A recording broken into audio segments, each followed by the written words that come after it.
नमस्कार। कभी सोचा है कि असली आजादी है क्या? आज हम सब मिलकर कैवल्य उपनिषद की एक यात्रा पर निकल रहे हैं। ये एक ऐसा प्राचीन ग्रंथ है जो हमें कैवल्य तक ले जाने का वादा करता है। कैवल्य यानी एक ऐसी अवस्था जिसे हम परम स्वतंत्रता या कह लीजिए पूर्णता कह सकते हैं। कैवल्य उपनिषद को जानते हैं सबसे स्पष्ट और सीधे ग्रंथों में से एक माना जाता है। ये परम सत्य को समझने का एक सीधा रास्ता दिखाता है। किसी फिलॉसफी से कहीं ज्यादा ये चेतना के बिल्कुल मूल स्रोतों की पड़ताल करने वाला एक प्रैक्टिकल गाइड है। हमारी ये पूरी खोजना इसी एक सवाल के इर्द गिर्द घूमने वाली है। आखिर वो परम ज्ञान क्या है जो हमें हमारे सारे दुखों से मुक्त कर सकता है?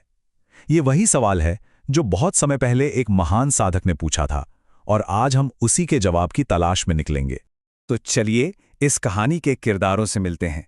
एक तरफ हैं एक बहुत ही होनहार छात्र आश्वलायन, और दूसरी तरफ हैं उनके गुरु, खुद सृष्टिकर्ता भगवान ब्रह्मा। जरा सोचिए, ज्ञान की तलाश में आश्वलायन सीधे सीधे सर्वोच्च सत्ता के पास ही पहुंच गए। देखिए, आश्वलायन कोई साधारण ज्ञान नहीं मांग रहे हैं, वो ब्रह्म विद्या चाहते हैं, यानी वास्तविकता का विज्ञान। वो सर्वोच्च और गुप्त ज्ञान जो हमारी सच्ची पहचान को लेकर जितने भी भ्रम हैं उन सब को मिटा सकता है। ये एक ऐसा रहस्य है जिसे केवल वही समझ सकता है जिसका मन शुद्ध हो। तो इस मुश्किल सफर के लिए ब्रह्मा कौन से उपकरण देते हैं? आइए देखते हैं कि उन्होंने आश्वलायन को कौन से 3 जरूरी साधन दिए। और यहाँ ब्रह्मा एक बहुत ही रेवोल्यूशनरी बात कहते हैं। दुनिया में सफलता के जो आम रास्ते हैं ना, काम, परिवार या पैसा, ये अमरता की ओर नहीं ले जाते। नहीं, इसके लिए एक बिल्कुल ही अलग अप्रोच की जरूरत है, त्याग। और हाँ, त्याग का मतलब सब कुछ छोड़ना नहीं, बल्कि उन चीजों से अपनी पहचान को अलग कर लेना है। तो ब्रह्मा साधक को 3 शक्तिशाली उपकरण देते हैं। पहला है श्रद्धा, मतलब गुरु और शास्त्रों में एक खुला और ग्रहणशील विश्वास। दूसरा है भक्ति, अपने लक्ष्य के प्रति एक गहरा प्रेम। और तीसरा है ध्यान, यानी मन को एक बिंदु पर फोकस करने की क्षमता। जब ये तीनों मिल जाते हैं तो मंजिल दूर नहीं रहती। तो अब हमारे पास उपकरण तो हैं, लेकिन ब्रह्मा समझाते हैं कि मंजिल तक पहुंचने के 2 रास्ते हो सकते हैं। एक सीधा और तेज, और दूसरा धीरे धीरे आगे बढ़ने वाला। ये साधक की अपनी तैयारी पर निर्भर करता है कि वो कौन सा रास्ता चुनेगा। पहला रास्ता है जीवन मुक्ति का। ये उन साधकों के लिए है जो पूरी तरह से तैयार हैं और इसी जीवन में यहीं और अभी मुक्ति चाहते हैं। और दूसरा रास्ता है क्रम मुक्ति का। यह उनके लिए है जो धीरे धीरे अपने मन को पूजा और अच्छे कर्मों से शुद्ध करते हैं, ताकि ब्रह्मलोक पहुंचकर मुक्ति पा सकें। मंजिल एक ही है, बस सफर अलग अलग है। तो कोई कैसे जानेगा कि वो आध्यात्मिक रूप से आगे बढ़ रहा है? इसका असली पैमाना है एक खास नजरिए का विकास, जिसे कहते हैं सर्वात्म भाव। इसका मतलब है हर चीज में खुद को और खुद में हर चीज को देखने की क्षमता।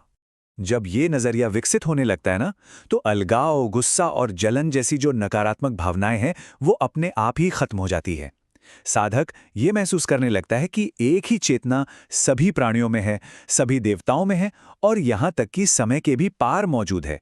ये सार्वभौमिक चेतना की एक अद्भुत अवस्था है।